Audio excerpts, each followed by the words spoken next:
So today we will discuss the chapter life process और life process के अंदर भी mainly आज हम topic cover करेंगे the basic terms and the nutrition in animals and the nutrition in plants. So let's get started. So सबसे पहले movement के बारे में movement. So movement means the act of moving. Movement को दो parts के अंदर divide करा गया, एक visible एक invisible movements. So visible movements वो movements होती हैं जो human की naked eye से हम observe कर सकें, and invisible movements जो ह्यूमन सेंसेस के द्वारा ऑब्जर्व नहीं करी जा सकती वो वाली मूवमेंट्स. सो विजिबल मूवमेंट्स को फर्दर टू पार्ट्स के अंदर डिवाइड करा गया. One is the locomotion and second is the movement of the body part. So locomotion means the movement of the body from one place to the another place. Second is the movement of the body parts. So body parts movement means I have this right hand, so I am taking my right hand from right side to the left side. What I'm doing, I'm showing the movement of my body part, which is my hand. Visible movement, locomotion in which the organism move from one place to the another place. Example, running of a dog, swimming of fish. Movement of body parts carried out in connection of a particular function. Example, shouting and gesturing. In case of the plants, अब plants के case में क्या है? Plants do not have legs. Alright, so they cannot change their position from one place to the another place, but they can move their body parts. For example, जो एक सूरजमुखी का फूल होता है, the sunflower, वो फ्रॉम पॉइंट ईस्ट से लेकर के वो वेस्ट की तरफ वो ट्रैवल करता है, उसका जो फ्लावर होता है, और वो किसके साथ साथ वो ट्रैवल करता है, वो अलोंग द सन वो ट्रैवल करता है. सो जो प्लांट्स के केस के अंदर प्लांट्स जो है वो रिस्पॉन्स शो करते हैं against a stimuli. Stimuli can be a light, it can be a gravity, or it can be a chemical. Okay.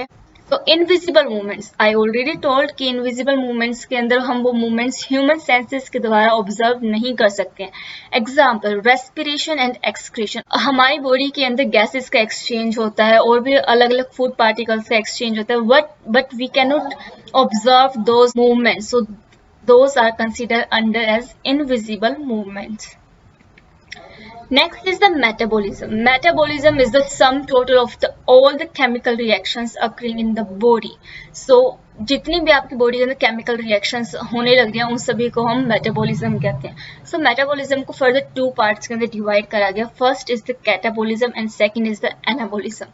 Catabolism जो होता है वो डिस्ट्रक्टिव मेटाबॉलिज्म होता है. डिस्ट्रक्टिव मेटाबॉलिज्म यानी कि ये लार्जर मोलिक्यूल्स को स्मॉलर मोलिक्यूल्स के अंदर कन्वर्ट करता है और ऐसा करने पर वो एनर्जी को रिलीज करता है. कैटाबॉलिज्म के एग्जांपल हो सकता है डाइजेशन. डाइजेशन के अंदर क्या होता है, जो लार्जर मोलिक्यूल्स होते हैं वो स्मॉलर मोलिक्यूल्स के अंदर कन्वर्ट होते हैं. इनसोल्यूबल जो मोलिक्यूल्स होते हैं वो सोल्यूबल मोलिक्यूल्स के अंदर कन्वर्ट होते हैं. एंड वो ऐसा क्यों होता है? So that we can gain the energy. That is an example of the catabolism. Second is the anabolism. Anabolism is a constructive metabolism, which means कि ये small molecules को combine करके एक large molecule की formation करता है. Plants के अंदर फोटोसिंथेसिस रिएक्शन होती है जिसके के अंदर CO2 एंड H2 कंबाइन करके कार्बोहाइड्रेट्स बनाते हैं. So what it is anabolism. दो small molecule CO2 and H2 मिलके C6H12O6 की फॉर्मेशन करते हैं. It is an example of anabolism. Now nutrition. Nutrition is the process of intake of food in order to get energy, growth and repair of the body. So nutrition के अंदर हम क्या करते हैं? Food का intake करते हैं, nutrients का इंटेक करते हैं, so that कि हमारी बॉडी को एनर्जी मिल सके, body can grow and it can repair. Repair कैसे होती है हमारी बॉडी? अगर आपको कभी भी कहीं पे भी इंजरी हो जाती है, कहीं कोई चोट लग जाती है, तो आपके सेल टूट जाते हैं वहाँ पे, बट वहाँ पे दोबारा से नई सेल की फॉर्मेशन होती है, आपकी दोबारा से नई स्किन आती है. वो कैसे आती है? वो नई स्किन, वो न्यू सेल्स वो डेवलप होते हैं. सो it is the repairing of the body. Now nutrition को फर्दर टू पार्ट्स के अंदर डिवाइड करा गया. One is the autotrophic nutrition and second is the heterotrophic nutrition. Autotrophic nutrition you all know कि ये वो न्यूट्रिशन होता है जिसके के अंदर ऑर्गेनिज्म अपना खाना खुद बनाते हैं. That is called as autotrophic nutrition. For example, plants make their own food by process called photosynthesis. Heterotrophic nutrition, इस न्यूट्रिशन के अंदर ऑर्गेनिज्म डिपेंड करता है किसी दूसरे ऑर्गेनिज्म के ऊपर for their food. That is called as heterotrophic. Example, human beings, carnivores, herbivores, these are all considered under the heterotrophic nutrition. Hydrotrophic nutrition को फर्दर 3 पार्ट्स के अंदर डिवाइड करा गया. One is the saprotrophic, second is the parasitic and third is the holozoic mode of nutrition. अब saprotrophic और parasitic mode of nutrition के अंदर सिर्फ एक चीज का मेजर डिफरेंस है. इन दोनों न्यूट्रिशंस के अंदर जो ऑर्गेनिज्म है वो दूसरे ऑर्गेनिज्म के ऊपर फीड करता है, लेकिन जो सेप्रोट्रोफिक मोड ऑफ न्यूट्रिशन होता है उसके अंदर वो फीड करता है डेड एंड डिकेइंग एनिमल्स के ऊपर. जो मरे हुए या गले सड़े हुए एनिमल्स होते हैं उनके ऊपर ये ऑर्गेनिज्म फीड करते हैं. जबकि पैरासिटिक मोड ऑफ न्यूट्रिशन के अंदर वो ऑर्गेनिज्म फीड करता है एक लिविंग ऑर्गेनिज्म के ऊपर, यानी कि वो लिविंग ही होता है जो दूसरे ऑर्गेनिज्म के ऊपर फीड करेगा. और जिस ऑर्गेनिज्म के ऊपर वो फीड करता है उसको बोला जाता है होस्ट, वेयर एज वो खुद जो फीड करता है उसको बोला जाता है पैरासाइट. सो पैरासाइट जो होता है वो अपना खाना होस्ट से लेता है. Example, tapeworm lives in the human intestine and the leech lives on the blood of the cattle. What is holozoic mode of nutrition? इस mode of nutrition को अभी हम in detail study करेंगे. So now we will discuss the holozoic mode of nutrition. इसके अंदर organism जो होता है वो एक सॉलिड फूड को इनटेक करता है और उसके बाद टोटल 5 स्टेप्स को फॉलो अप करता है. The first step is the ingestion. It is the process of taking the food into the body by the mouth. इसके अंदर जो पर्सन होता है वो खाने को अपने माउथ के जरिए अपने बॉडी के अंदर इनटेक करता है. That is the first step which is called as ingestion. The second step is the digestion. Digestion के अंदर क्या होता है, जो complex food molecules होते हैं उनको convert किया जाता है into the simple substances with the help of some enzymes and it is called as digestion. So the complex food is converted into the simpler food with the help of some enzyme. So जो complex food होता है वो insoluble form के अंदर होता है और जब वो डाइजेस्ट होकर सिंपल सब्सटेंसेस के अंदर कन्वर्ट हो जाता है तो वो सोल्यूबल फॉर्म के अंदर कन्वर्ट हो जाता है. दिस सोल्यूबल फॉर्म के अंदर जब खाना कन्वर्ट हो जाता है उसके बाद वो डायरेक्ट बॉडी के अंदर एब्जॉर्ब हो जाता है. The third step is the absorption. So जो the process in which the digested food, जब जो हमारा फूड ऊपर डाइजेस्ट हुआ था सोल्यूबल फॉर्म के अंदर कन्वर्ट हो गया था वो स्मॉल इंटेस्टाइन के जरिए अपने हमारी ब्लड स्ट्रीम के अंदर एब्जॉर्ब हो जाता है. So in the case of the humans और in the case of the animal mostly food का जो एब्जॉर्प्शन होता है वो स्मॉल इंटेस्टाइन के अंदर ही होता है. After the absorption there comes the term called as assimilation. जो फूड एब्जॉर्ब करा गया था उसका यूज करा जाता है, वो ले लिया जाता है by the body cells. And why it is taken by the body cells? So that we can get the energy for repair and for the growth. So this process is called as assimilation. So this is the assimilation, the use of the absorbed food by the body cells for energy repair and growth. Next and the last step is the egestion. Egestion के अंदर ये वो process होता है जिसके के अंदर हम अनडाइजेस्टेड फूड को रिमूव कर देते हैं out of our body with the help of anus. So anus के जरिए जो अनडाइजेस्टेड फूड है उसको बॉडी से रिमूव कर दिया. अब हम बात करेंगे न्यूट्रिशन इन ह्यूमंस के बारे में. So there are various organs which are involved in it. So starting from the mouth there comes the food pipe, stomach, small intestine, large intestine, rectum and the anus. और सिर्फ organs ही नहीं, कुछ associated glands भी हैं जो involved होती है इस पूरे process के अंदर human digestive system के. और वो glands है salivary gland, liver and the gallbladder and the pancreas. Now let's just understand this picture. Here comes the mouth. Mouth के अंदर total 3 salivary glands present होते हैं. You can see their position. So salivary glands जो होती है वो एक enzyme secrete करते हैं which is called as salivary amylase, जो कि further digestion के अंदर हेल्प करता है, saliva secrete करता है. And there comes the pharynx and the esophagus. So esophagus is the scientific name you can say for the food pipe. Then this esophagus unites with the stomach. Stomach के पास यहाँ पर liver present होता है और liver के पास gall bladder present होता है. Stomach और स्मॉल इंटेस्टाइन कनेक्टेड होते हैं with the help of the duodenum, जो कि एक स्मॉल इंटेस्टाइन का ही पार्ट कंसीडर करा जाता है. एंड स्टमक के ठीक पीछे प्रेजेंट होता है पैनक्रियास. पैनक्रियास जो होता है वो पैनक्रियाटिक जूस सिक्रीट करता है. Now one thing to understand कि पैनक्रियाटिक जूस पैनक्रियाटिक डक्ट के जरिए bile juice from the gall bladder और द बाइल डक्ट के जरिए स्मॉल इंटेस्टाइन के अंदर एंटर करता है. So the small intestine will have 3 types of juices. One is the bile juice from the gallbladder, second is the pancreatic juice from the pancreas and the third will be the intestinal juice जो कि खुद small intestine के पास present होता है. And the next thing is small intestine और large intestine आपस में connected होती है by ileum and this ileum then opens into the large intestine which has this colon part. So this whole portion is the colon till here. Okay, so this is called as the ascending colon, this is the transverse colon, and this is the descending colon. Then there is a round shaped colon portion, it is called as the sigmoid colon. Then there comes the rectum, the anus. अब हम digestion को understand करेंगे कि humans के अंदर digestion कैसे होता है। सबसे पहले डाइजेशन जो स्टार्ट होता है वो माउथ से स्टार्ट होता है। वी डू द इंजेशन के अंदर हम खाने को हमारे माउथ के अंदर रखते हैं। सो माउथ के अंदर हमारे टीथ प्रेजेंट है। सो टीथ का क्या काम होता है, टीथ जो होते हैं वो लार्जर फूड मॉलिक्यूल्स को ब्रेक डाउन करते हैं स्मॉलर फूड मॉलिक्यूल्स के अंदर। Then we have saliva which is secreted from the salivary glands, and as I told you कि हमारे salivary glands से जो saliva secrete होता है उसके अंदर एक enzyme present होता है which is called as the salivary amylase. So this salivary amylase will help in the digestion of the carbohydrates. Carbohydrates जब salivary amylase की presence में आते हैं so it will convert them into maltose and the isomaltose. अब जो food है वो mouth से स्टमक की तरफ जाता है थ्रू ईसोफेगस, और ईसोफेगस के अंदर वो एक मूवमेंट शो करता है जाते टाइमिंग पे। That movement is called as the peristalsis movement. So it isn't like कि हमने खाना लिया और वो डायरेक्ट अंदर चला जाता है।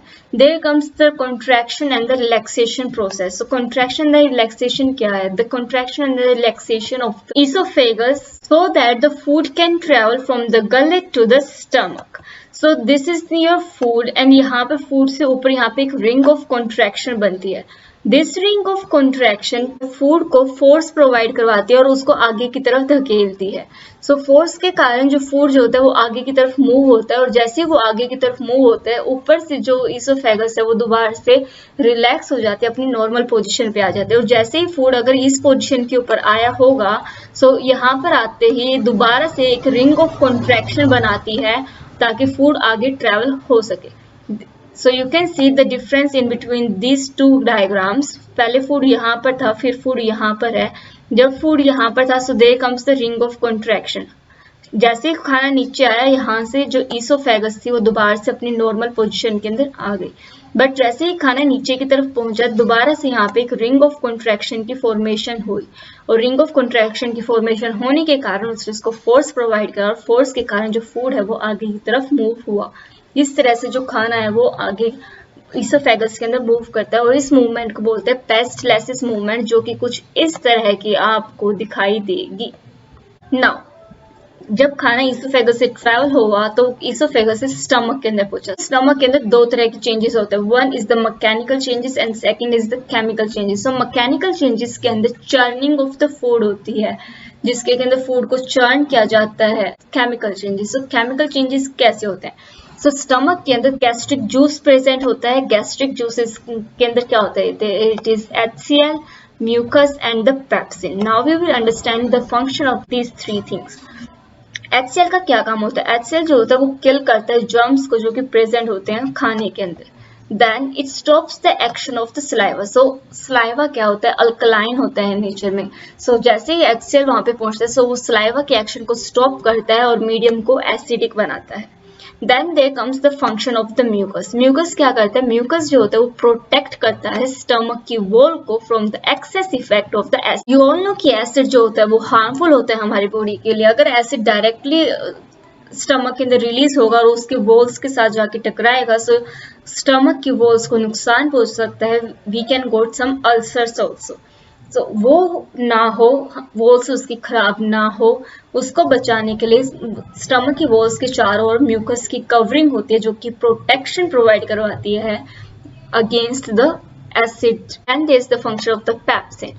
पेप्सिन जो होता है वो प्रोटीन के ब्रेक डाउन के अंदर हेल्प करता है। So protein is break down into simpler substances with the help of an enzyme which is called as the pepsin enzyme. So protein के ऊपर pepsin enzyme act करता है और उसको convert करता है peptones and proteases के अंदर। But proteins का जो digestion हुआ peptones and proteases के अंदर ये complete digestion नहीं हुआ है, ये अभी भी insoluble form के अंदर है, ये अभी भी completely soluble form के अंदर convert नहीं हुआ है। Now we will understand about the small intestine. तो स्मॉल इंटेस्टाइन के अंदर complete digestion of the food होता है, अब तक जो था वो फूड का ब्रेक डाउन तो हो रहा था बट उसका कंप्लीट डाइजेशन नहीं हो रहा था। स्मॉल इंटेस्टाइन के अंदर फूड का कंप्लीट डाइजेशन होता है और वो इनसोल्यूबल फॉर्म से सोल्यूबल फॉर्म के अंदर कन्वर्ट होता है। नाउ स्मॉल इंटेस्टाइन के अंदर I already told you before कि 3 तरह के जूसेस प्रेजेंट होते हैं। 2 जूसेस आते हैं from the gall bladder and the pancreas, which is bile juice and the pancreatic juice. And pancreatic juice के अंदर कुछ एंजाइम्स प्रेजेंट होते हैं which are amylase, lipase and trypsin, जो कि मीट करते हैं with the partially digested, just remember कि वो पार्शली डाइजेस्टेड फूड के साथ कंबाइन करते हैं जो कि प्रेजेंट होता है स्मॉल इंटेस्टाइन के अंदर। Now we will understand the function of the bile juice and the pancreatic juice. So bile juice का क्या काम होता है? Bile juice is alkaline in nature again, so it neutralises the acid. जो stomach के अंदर जो HCl का जो प्रेजेंस थी, जो खाने के साथ ट्रेवल होकर के स्मॉल इंटेस्टाइन तक पहुंची है, वो उसकी एसिडिटी को न्यूट्रलाइज करता है। It makes the food alkaline, वो खाने को अल्कलाइन बनाता है। Why it is important to convert the food into the alkaline nature?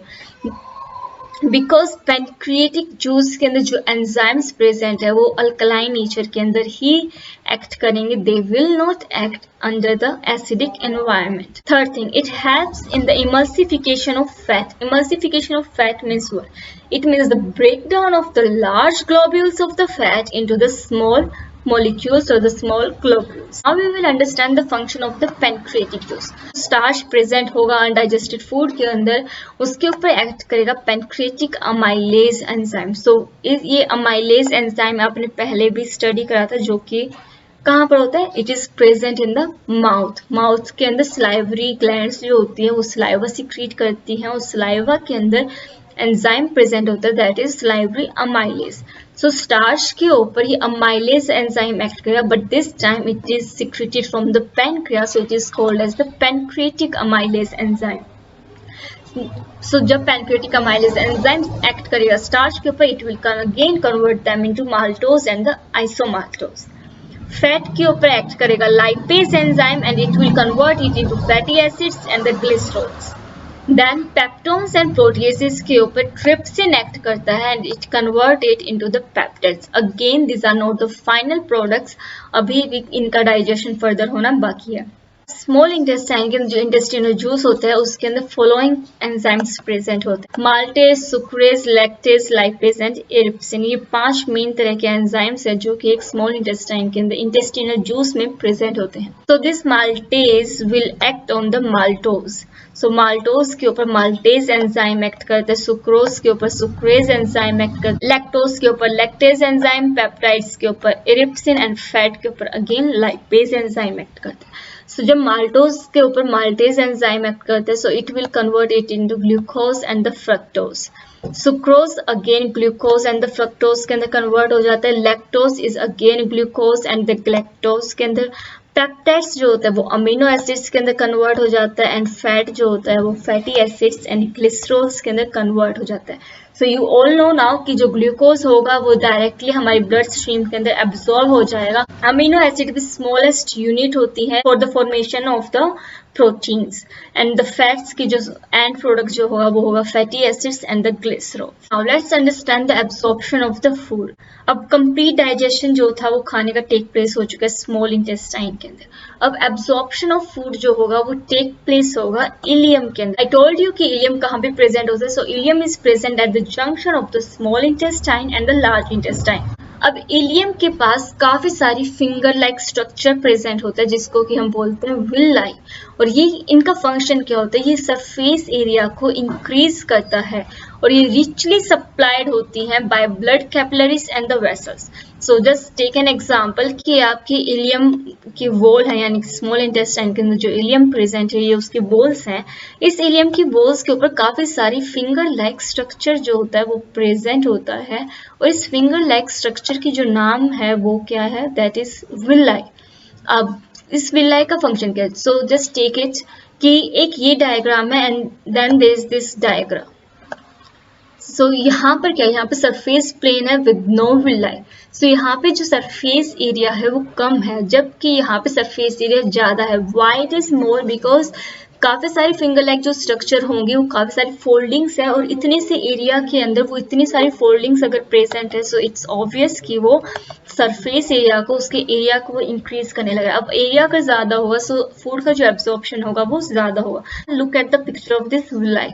So it is the longitudinal section of the villi. In this villi you can see that this is the finger like structure, okay, and these are all the cells. ये सभी के सभी villi के चारों ओर काफी सारी cells present होते हैं, and ये जो cells होते हैं वो epithelial cells होते हैं, but इनकी भी एक specification है।